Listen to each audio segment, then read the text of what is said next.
Nosso Deus soberano é o tema da lição de hoje, domingo 16 de fevereiro, e a gente fica feliz com a sua presença. Deus, ele é soberano. Ensinava o pastor de jovem ao grupo de alunos do ensino médio. Isso significa que ele controla tudo o que acontece. Um adolescente perplexo perguntou, então, Deus estava no controle quando o meu cachorro morreu? Por que ele mataria o meu cachorro? O pastor respondeu, essa é uma pergunta complexa, mas às vezes Deus nos permite passar por momentos difíceis, para que estejamos preparados para acontecimentos que ainda mais difíceis que viveremos no futuro. Eu me lembro de como foi difícil quando meu cachorro morreu, mas passar por isso me ajudou a lidar com um momento em que foi ainda mais difícil. Foi quando a minha avó faleceu. Compreende? E aí, depois de alguma longa pausa, o adolescente disse, então Deus matou o meu cachorro para me preparar para quando ele matar a minha avó? Sabe, algumas pessoas concluem que acontece exatamente como o Senhor deseja. Muitas pessoas acreditam que as coisas são como Deus quer que seja. As coisas acontecem do jeito que Deus quer. Então acho que se acontece algo bom, é Deus. Se acontece algo ruim, é Deus. E não é bem verdade. E aqui nós temos a pergunta, diz, leia o Salmo, Isaías, e aí nós temos Lucas. E, segundo esses textos, a vontade de Deus sempre é feita em nosso mundo? Será que a vontade de Deus é sempre feita? Será que as coisas acontecem exatamente como Deus deseja que aconteça? Eu gostaria de pegar aqui já está tudo pronto, a leitura.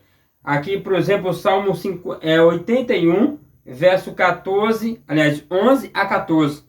E se o meu povo não quis ouvir minha voz, no verso 11, verso 12, portanto, eu, o Senhor, entreguei os desejos dos seus corações e andaram nos seus próprios conselhos. Verso 3, se meu povo me tivesse ouvido, se Israel andasse nos meus caminhos. Verso 14, em breve abaterei os seus inimigos e viraria a minha mão contra os seus adversários. E aí nós temos Isaías capítulo 30, verso 15 e 18. Verso 15, porque assim diz o Senhor Deus, voltando e descansando sereis salvos. No sossego e na confiança estaria a vossa força, mas não quiseste. Verso 18, por isso o Senhor espera para ter misericórdia de vocês, e por isso se levantará para se compadecer de vós, porque o Senhor é um Deus de equidade, bem-aventurado todos que nele esperam. Isaías 66, verso 4 diz, verso 4, também eu escolherei as suas calamidades, farei vir sobre vós os seus temores, porquanto clamei e ninguém respondeu, falei e não escutaram, mas fizeram o que era mal aos meus olhos e escolheram aquilo em que eu não tinha prazer.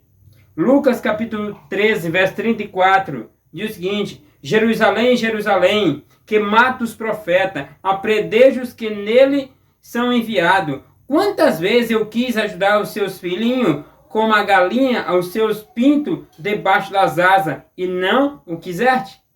Aqui deixa bem claro que Deus ele sempre teve um plano para o ser humano, mas o ser humano não quis. Deus fala e o ser humano não ouve. Deus dá a sua diretriz, mas as pessoas não querem seguir os planos de Deus. Por isso que vem as calamidades. São por as nossas próprias escolhas. Deus nos dá o livre-arbítrio. E o mau uso desse livre-arbítrio é que as coisas andam fora do rumo. Mas as coisas não acontecem do jeito que Deus quer. Às vezes acontece alguma coisa assim, como é que tá? Tá do jeito que Deus quer.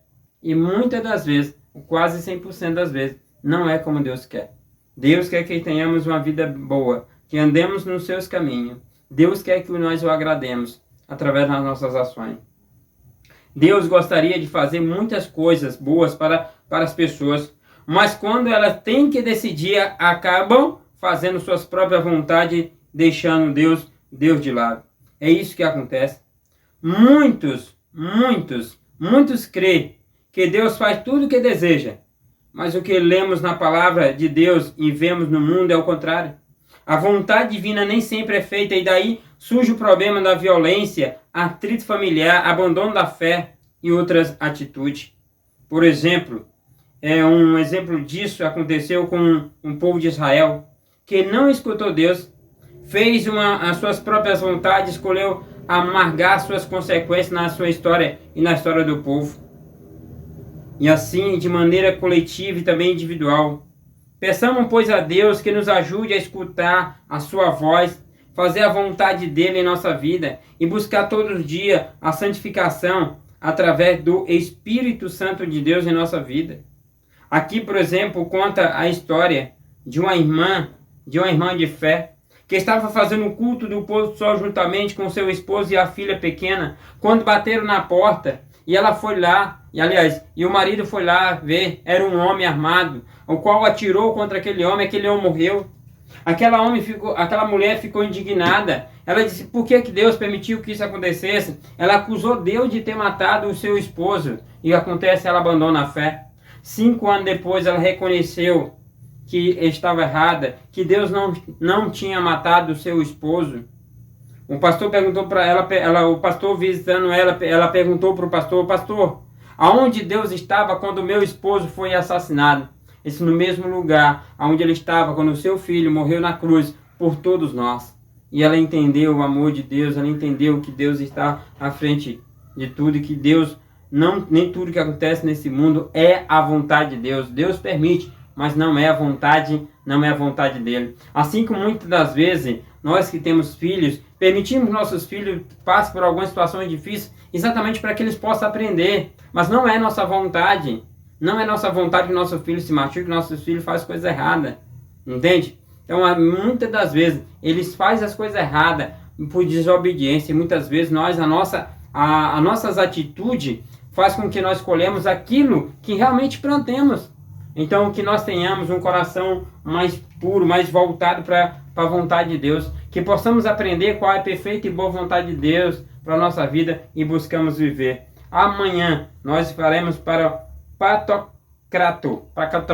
É o tema de amanhã, a próxima lição de amanhã. Então, eu aguardo você amanhã. Fique todos com Deus e até amanhã, que Deus te abençoe, não só hoje, mas sempre.